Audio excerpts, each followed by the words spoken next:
Καλησπέρα, παιδιά. Είμαι ο Λέος, ο Retro Gamer και σήμερα κάνω review του Bleach Saber 558. Ζητώ συγγνώμη που σήμερα δεν σας δείχνω το σκυλί μου τη Marlene, αλλά βρέχει καταρακτωδώς έξω και έφαγα πάρα πολύ βροχή στη δουλειά σήμερα. Και δυστυχώς το σκυλί μου το έχω αφήσει μέσα επειδή βρέχει έξω και δεν θέλω το κακόμοιρο να μου βραχεί.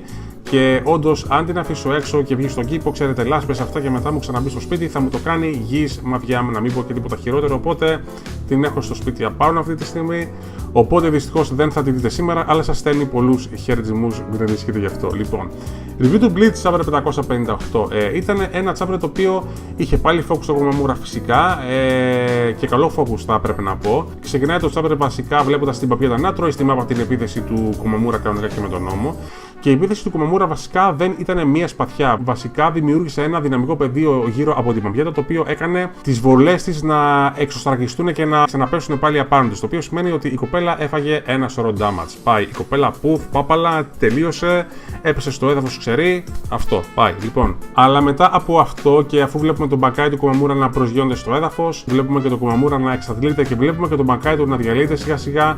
Το οποίο σημαίνει ότι όντως επιβεβαιώνεται αυτό το οποίο είχα πει στο προηγούμενο το επεισόδιο, ότι το μπακάι του Komamura έχει στάνταρ ένα χρονικό περιθώριο. Δηλαδή, ίσα ίσα για να τον βγάλει για την μάχη του με την Παμπιέτα, έτσι. Ο Komamura παρακαλάει τη δύναμή του να μην τον αφήσει ακόμα επειδή θέλει να νικήσει και τον Ζουχαμπάχ. Αλλά σιγά Komamura που θα πας να μου νικήσει και τον Ζουχαμπάχ, είπαμε. Και βλέπουμε σιγά σιγά το Komamura να αλλάζει μορφή. Και από άνθρωπος να μην γίνεται ένας σκυλολικάνθρωπος όπως ήταν πριν, αλλά να γίνεται ένα σκυλαρίδι κανονικά και με τον νόμο. Δηλαδή σκυλαρίδι με τα όλα του. Πώς είναι το δικό μου το σκυλαρίδι, το οποίο σου το έχω δείξει 2 φορές στα reviews μου και αυτά. Ίδιο πράγμα ακριβώς. Σκυλαρίδι κανονικό, λίγο πιο ψηλό βέβαια από το δικό μου, αλλά σκυλαρίδι αυτό. Λοιπόν, και τι σημαίνει αυτό? Σημαίνει ότι το τίμημα της δύναμης του Komamura, διότι αν θυμάστε, σας είχα πει στο προηγούμενο επεισόδιο ότι η δύναμη του Komamura στάνταρ έχει κάποιο τίμημα, είναι ότι χάνει εντελώς την ανθρωπιά του. Τη χάνει εντελώς και ο Komamura βασικά γίνεται ένα σιωπηλοκτήνος το οποίο έχει την εκδίκηση στο μυαλό του και τίποτα άλλο. Και όπως λέει και ο παππούς του Komamura, δηλαδή το όλο το μεγάλο το σκυλαρίδι, το Fox Terrier τέλος πάντων, αυτή είναι και η φύση της φυλής του. Δηλαδή η εκδίκηση και τίποτα άλλο. Και λέει ότι είναι πάρα πολύ περήφανος για τον Komamura κλπ. Ενώ νομίζω ότι βλέπει την καρδιά του Komamura και ξεκινάει να κάνει ένα κλάπα της κλούπα της με τη γλώσσα του έτσι. Λοιπόν, δεν ξέρω γιατί το κάνει αυτό, αλλά εμένα μου φάνηκε λες και ο παππούς του Komamura ότι λες και ήταν ψηλοετοιμο θάνατος, κάπως έτσι.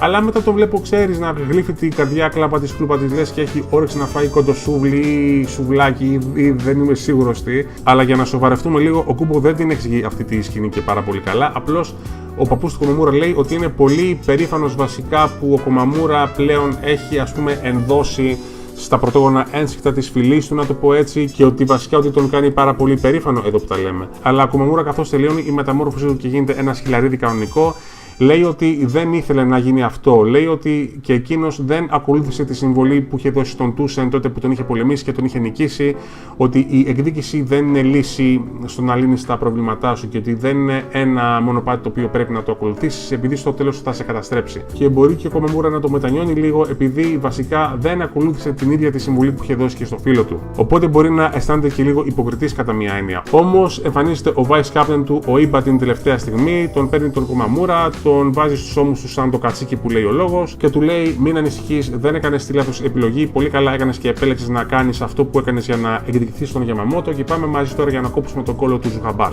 Το οποίο πιστεύω ότι σημαίνει ότι είδαμε ό,τι είχαμε να δούμε από τον Komamura για την ώρα. Αν και πιστεύω ότι είδαμε πάρα πολλά σχετικά με τον Komamura. Πάρα πολύ καλό character development εδώ και 2-3 chapters θα πρέπει να σας πω. Αλλά είναι φανερό ότι ο Komamura πρέπει να φύγει από τη σκηνή πλέον επειδή καταφθάνουν άλλα πρόσωπα στο πεδίο της μάχης και αυτά δεν είναι άλλα από τον Renji και την Ρούκια, οι οποίοι φαίνεται να ακολουθούν τον ίδιο δρόμο με τον Ichigo, δηλαδή πέφτουν γκντουπ από τον ουρανό κατευθείαν κάτω. Και η Ρούκια λέει στον Renji ότι πρέπει να κάνουν γρήγορα επειδή νυχτώνει και ένας θεός ξέρει το τι θα γίνει άμα νυχτώσει. Τέλος πάντων, δεν το καταλαβαίνω αυτό πάρα πολύ καλά, αλλά φαίνεται ότι γενικότερα κάτι συμβαίνει με τους Quincy και με τους Sternritter άμα νυχτώσει. Πάντως χάρηκα πάρα πολύ που τους είδα και τους δύο. Είμαι σίγουρος ότι ο Renji ειδικά θα έχει ένα τρομερό power boost αφού αυτός και η Ρούκια βέβαια περάσανε από την εκπαίδευση των Captains του Zero Division, οπότε ανυπομονώ να τους δώσει σε δράση, ειδικά τον Renji, να δω ποιο είναι το νέο του το Zanpakuto, ποιο είναι το σικάρι του, ποιο είναι το μπανκάι του και τη Ρούκια φυσικά, η οποία πιστεύω ότι πρέπει και εκείνη να έχει αποκτήσει ένα μπανκάι. Οπότε νομίζω ότι στο επόμενο το chapter του Bleach θα βλέπουμε μπανκάι αριστερά και δεξιά να ξεπετάγονται σαν τα μανιτάρια. Και στο τέλος βλέπουμε την Μπαμπιέτα πεσμένη στο έδαφος, λαβωμένη, ξεσχισμένη, διαλυμένη, χτυπημένη και όλα τα συναφή. Και βλέπουμε τις ακόλουθους τις οποίες έχει να έχουν μαζευτεί και οι 4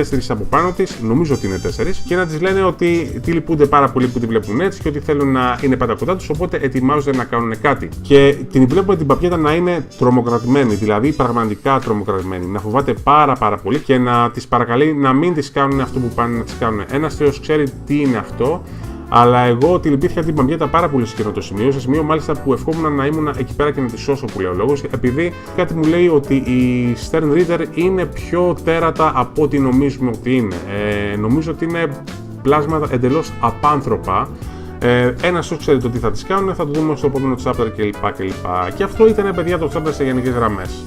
Ήταν ένα chapter χαμηλών τόνων, επειδή είναι φανερό ότι ο Κούμπο θέλει να βάλει ένα φρένο στις μάχες που βλέπουμε εδώ και τόσα πολλά chapter. Οπότε καλά έκανε για μένα. Το The Chapter είχε πάρα πολύ φόβο στο Κομαμούρα και τα σκυλαρίδια για άλλη μια φορά, το οποίο δεν με εκπλήσει καθόλου εδώ που τα λέμε. Και πάλι όμως, βλέποντας τον Κομαμούρα να ψιλομετανιώνει στο τέλος για την απόφασή του και να έχει αμφιβολίες για την κρίση του, αυτό μου φάνηκε κάπως ψιλο-off, επειδή τον βλέπουμε στα προηγούμενα chapter να είναι πάρα πολύ αποφασισμένος να εκδικηθεί το θάνατο του Γιαμαμότο, αλλά βλέποντας να έχει αμφιβολίες, ειδικά όταν είχε δώσει ο ίδιος τη συμβολή στον Τούσεν ότι με την εκδίκηση δεν λύνει τίποτα και ότι αυτοκαταστρέφεται στο τέλος. Αλλά μετά όμως βλέπουμε τον Vice Captain του, τον Ήμπα, ο οποίος δεν τον ενδιαφέρει σε τι έχει μεταμορφωθεί ο Κομαμούρα, απλά τον παίρνει στις πλάτες του και του λέει: έκανες πάρα πολύ καλά που επέλεξες να κάνεις αυτό το οποίο έκανες, τη θυσία την οποία έκανες, και πάμε μαζί στο κάστρο του Ζουκαμπάχα για να τον πλακώσουμε στο ξύλο. Όχι ότι θα καταφέρουν να κάνουν κάτι, αλλά και πάλι όμως η σκέψη είναι αυτή που μετράει. Και αυτά, παιδιά, έχω να σας πω σε γενικές γραμμές. Αυτό ήταν το chapter αυτής της εβδομάδας. Ευχαριστώ πάρα πολύ για την υποστήριξή σας, για τα μηνύματα που μου στέλνετε και στο YouTube και στο Facebook. Να είστε πάντα καλά. Σας ευχαριστώ πάρα πολύ. Με κάνετε πάρα πολύ ευτυχισμένο και θα κάνω ό,τι μπορώ για να συνεχίσω έτσι. Και αυτά, παιδιά, να περάσετε καλά σε ό,τι και να κάνετε σήμερα. Όσοι μπορείτε να μείνετε σπίτι, μείνετε σπίτι, επειδή βρέχει ακόμα έξω από ό,τι βλέπω. Ευχαριστώ και πάλι. Να είστε πάντα καλά. Γεια σας.